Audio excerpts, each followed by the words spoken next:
Welcome to CNNX. Today we're looking at a major question shaping Canada's political and environmental future. Can Mark Carney still put together a credible climate plan? And does it even matter anymore? Carney, the former governor of both the Bank of Canada, the Bank of England, has long been viewed as one of the sharpest economic minds. But when it comes to climate action, the debate is heating up. Can he deliver something real, something bold, and something effective? Over the past few years, Carney has tried to position himself as a global climate finance leader. He has repeatedly warned that climate change is not just an environmental threat, but a serious economic risk.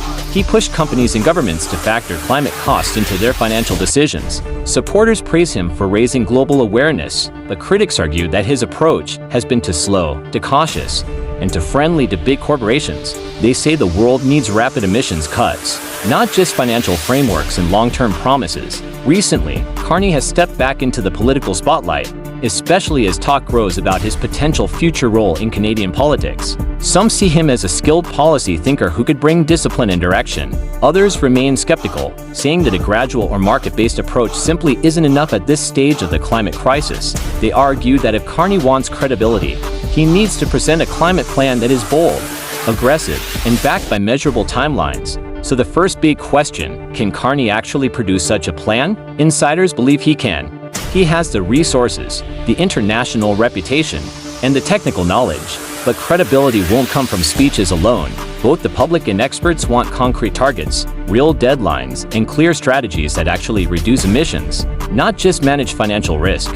But the second question is even bigger. Does it matter? Climate politics has become deeply polarized. Some governments are slowing down their climate commitments. Some countries are expanding oil and gas production, and public frustration is growing. In this environment, a new climate plan only matters if it is both realistic and ambitious, something that shows economic growth and climate action can move together. A message Carney has always tried to push. If Carney presents a tough, transparent, future-focused plan, it could reshape Canada's climate direction and even influence global policy. But if the plan feels vague, overly technical, or disconnected from real-world urgency, critics will quickly argue that climate leadership has turned into nothing more than political branding. In the end, the climate crisis isn't slowing down, and leaders can't afford to slow down either. Carney's next move could redefine the climate debate, or it could fade away like so many other promises.